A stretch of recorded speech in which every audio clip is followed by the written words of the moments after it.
بسم اللہ الرحمن الرحیم۔ دوستو، آج کی گفتگو اس بات کو واضح کرے گی کہ موجودہ انسان ارتقائی تخلیق کا نتیجہ ہے یا خدائی تخلیق کا نتیجہ ہے۔ اس میں کوئی شک نہیں کہ انسان کے عالم وجود میں آنے کا مسئلہ آج علمی نقطہ نگاہ سے بحث کا ایک نیا دروازہ کھولے ہوئے ہے،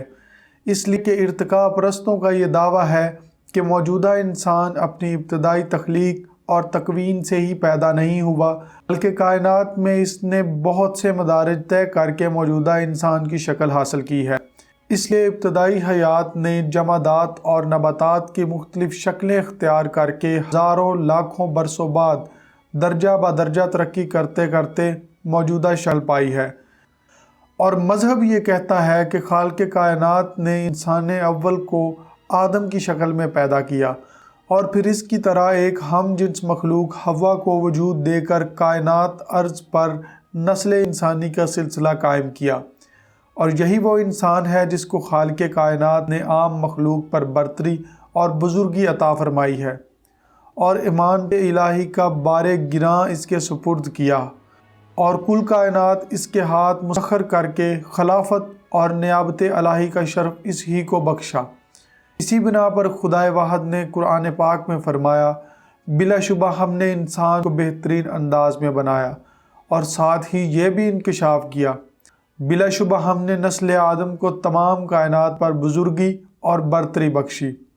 اور اس کے بعد فرشتوں کو مخاطب کر کے فرمایا کہ میں زمین پر آدم کو اپنا خلیفہ بنانے والا ہوں۔ کچھ لوگ یہ کہتے ہیں کہ نظریہ ارتقاء اور مذہب کے درمیان اس خاص مسئلہ پر علمی تضاد ہے یا دونوں کے ملنے کی کوئی گنجائش نہیں نکل سکتی، خصوصاً جب کہ علم اور تجربے نے یہ حقیقت واشگاف کر دی ہے کہ دینی اور مذہبی حقائق اور علم کے درمیان کسی بھی موقف پر تضاد نہیں ہے۔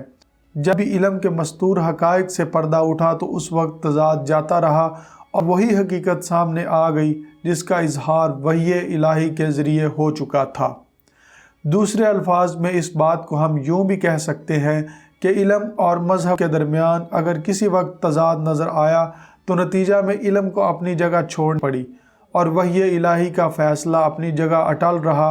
اسی بنا پر اس جگہ بھی قدرتی طور پر یہی بات سامنے آتی ہے کہ مادہ پرستوں کا یہ کہنا کہ انسان ارتقاء کے مراحل طے کرتے ہوئے موجودہ شکل تک پہنچا ہے، اب یہ نظریہ خود بخود ختم ہوتا رہا ہے۔ سائنس ہی نہیں، دوسرے علوم میں بھی آہستہ آہستہ اس بات کی نفی کی جا رہی ہے اور اس بات کو تسلیم کرتے جا رہے ہیں کہ جو بات مسلمانوں کی مقدس کتاب قرآن نے کہی وہی درست اور سچی ہے۔ اگر ہم اس بات پر غور کریں کہ انسان کردار اور اس کے علمی اور اخلاقی عوامل، اس کا وجود یوں ہی بے معنی اور بے مقصد وجود میں آیا یا اس کی ہستی اپنے اندر عظیم مقصد لے کر وقوع پذیر ہوئی ہے، کیا اس کے افعال، اقوال اور کردار اور گفتار کے اثرات لامعنی ہیں؟ کیا اس کی مادی اور روحانی قدریں سب کی سب مہمل اور بے نتیجہ ہیں یا بے شمار ثمرات کی حامل اور حکمت سے بھری پڑی ہیں؟ پس ان حقائق کا جواب نفی میں نہیں بلکہ اثبات میں ہے،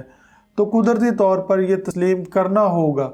کہ اس کی کیفیت پیدائش پر بحث کے بجائے اس کے وجود کے مقصد پر پوری نگاہ رکھی جائے اور یہ تسلیم کیا جائے کہ اس اشرف المخلوقات ہستی کا وجود بلا شبہ مقصد عظیم کا پتہ دیتا ہے۔